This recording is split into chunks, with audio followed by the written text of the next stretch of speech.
Hello and welcome to Pro Trader Strategies Market Commentary for Monday, December the 10th. My name's Eric Wilkinson, and some of you may recognize me as the Wolfman from CNBC, Fox Business, or even the Wall Street Journal for my commentary on everything from economic to geopolitical and market analysis. Please keep in mind that everything that we talk about in these market commentaries is not a solicitation to buy or sell any of these securities or strategies. At the end of the day, I'm here to teach you some different strategies that you can then implement into your portfolios, but please do that in your own way. Also remember that past performance of any trading system or methodology is not necessarily indicative of future results.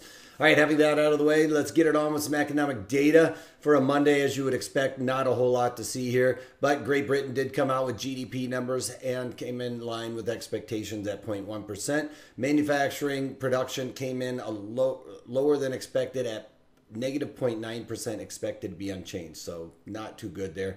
Construction output in line with expectations, and trade good balance was pretty much in line with expectations. Here in the United States, all we got was job jolts opening, and it came in at 7.09 million hires or openings, expected to be 7.22 million. Lower than expected there. Now, a lot of people are coming out and saying, hey, these economic data points on the jobs numbers are not as good as we would expect. We should see a lot more hires and things of that nature. Well, at the end of the day, we are at pretty much record low unemployment numbers. So that means we're almost at full capacity of employment, which means also that the manufacturers are pretty much at capacity. So we should probably start seeing a little bit more slowdown in some of these numbers, you know, not necessarily achieving 250,000 in the non-farm payrolls. We're getting in around 150, which is probably in line with what we should expect. So anyway, let's talk about the overall markets. Crude oil giving up a little bit of ground today. I don't know that it's anything. Today seems pretty quiet. It's just everybody sitting on the sidelines waiting for the market to make a move, I think. Gold giving a little bit of room back, but you know, it's found at Fibonacci support level. I don't know that it's going to act that much. I think we should really come back down to the point of control. Gold just being overdone, especially for the way that the economy is kind of set up. Just talking about Bitcoin a little bit, it's trying to make a little bit of a move higher. There was a lot of people talking about Bitcoin and all of the negative sentiment in and around Bitcoin, time to get out kind of thing. Well, when there's blood in the water, that kind of almost makes me want to get into Bitcoin, to be quite honest. I'm not going to quite do that just yet. I'd rather see some kind of catalyst to spur this thing a little bit higher, but you know, that could be the thing, is when everybody's saying run for the hills is the time to get in on it. But it being such a new commodity, I don't know that I want to take that stab right now. If it was something like gold, that might be a different story. All right, on to bonds. They're moving a little bit higher today, right at the point of control, so they should probably start to settle down as well. All of these markets have reached their point of controls, which is, if you want directional moves, that's not going to probably happen anytime soon, other than in and around the support and resistance areas I've been talking about. VIX, not a whole lot to see there. It's still staying a little bit higher with the overall equities coming off. You can see the Dow Jones Industrial Average is off by over 150 points, but it came down and touched that value area low. That's where I've been talking about, right? We're seeing this market in all of the equities bounce back and forth between these value area highs and value area lows, which I've said is a good thing. It's going to shake out some of the weak hands. That's where this volatility is coming from, is these weak hands getting in and then not lasting very long and dumping out. And that's why we're seeing these wild gyrations. That being said, it's still in line with my market assumption, with it staying within these value area highs and value area lows. Now, once it breaks out of there, then that could change my overall thesis totally.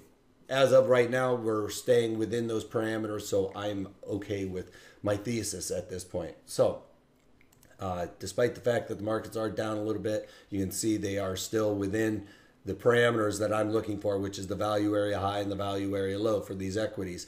And even though the NASDAQ took that big tumble on Friday and today giving a little bit of weakness, that is still within the value area high and value area low. It's time to take advantage, right? This would be a time to add some long deltas. Now, I haven't added any long deltas necessarily, other than by taking off some short deltas. So we'll talk about that here in a minute. That's still setting up my portfolio for a bullish move though, right? And then we look at the mini S&Ps on a daily breakdown. These are 30-minute candles. Each blue section is a day section. This is late in the day Friday, when we took that big slam to the downside, market peeling off.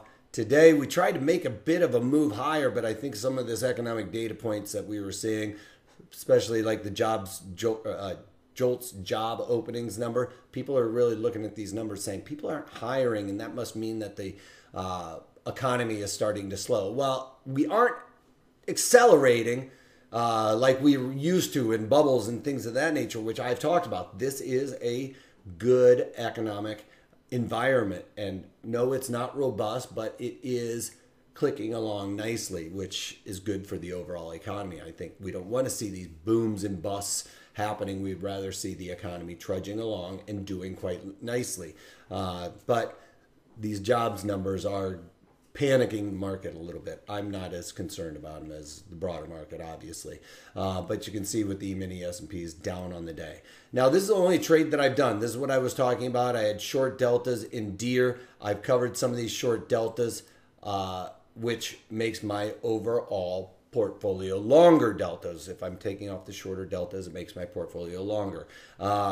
And I'm good with that. Well, with Deere, if you guys remember, I had on the December, I sold the 180 calls. And then later on, I came in and did the Caterpillar puts to create that strangle. Well, I'm taking off this aspect of it with Deere. So I took off the January 180 calls that I originally sold for $1, and I bought them back for 23 cents this morning.